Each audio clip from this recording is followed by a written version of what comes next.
For colored girls who have considered suicide when the rainbow is enough. Beginning, middles, and new beginnings, a mandala for colored girls. Musings and meditations on the occasion of the second publication by Nitsuke Shang. For colored girls began in the middle of itself. One early San Francisco morning when I could walk in circles through fog, I felt I was skipping through mists, rinsing my damp clothes, licking the salty sweat at night. I started Cypress's diary. I am outside St. Louis, and this is for colored girls who have moved to the ends of their own rainbows. Later, Cypress became the second daughter in sassafras, cypress, and indigo. My pieces seemed to fold in on each other. I fed them into each other, my girls in varied colors in all of my works, from Betsy Brown to Lillian. Live in the journey of this work, were born in the journey of this work for colored girls, from solo voice to theater, from poetry to play, from random order to the rainbow, for colored girls has always encompassed them all. The poems finding their way through me to the audience for that story. Let me go back to the beginning, one of many. In 1975, Paula Moss, a dancer with the MFA from Irvine, and I drove across the country to San Francisco with For Colored Girls in its nascent form to perform at the Alternative Newport Jazz Festival at Studio Ribea in Lower Manhattan. We had no idea of the momentous theatrical journey we were beginning.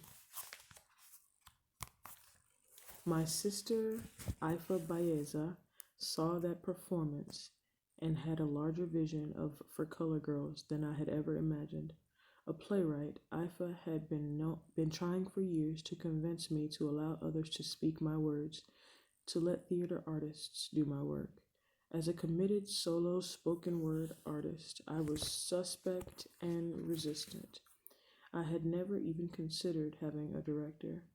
I was a performance poet, not a theater artist. Immediately after the Rebea, I began to book new performances in New York. I stapled offset printed posters to telephone poles throughout the city. I came with my own things and my own ideas.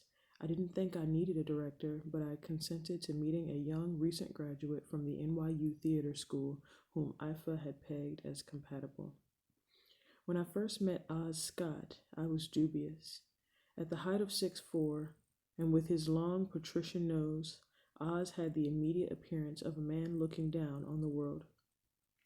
A Charles de Gaulle from Mount Vernon, he proved, however, to be disarmingly warm and self-effacing, and while quiet to the point of concern in casual conversation, he was so animated in his enthusiasm for my words about his vision for them that he won me over.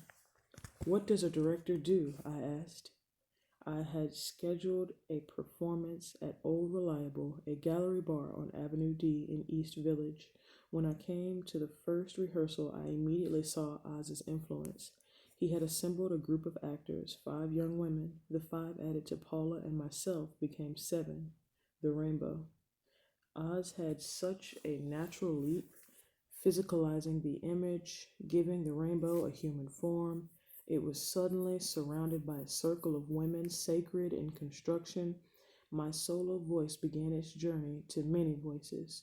We bonded immediately and worked with an effortless excitement, while that ensemble would change slightly in the months ahead.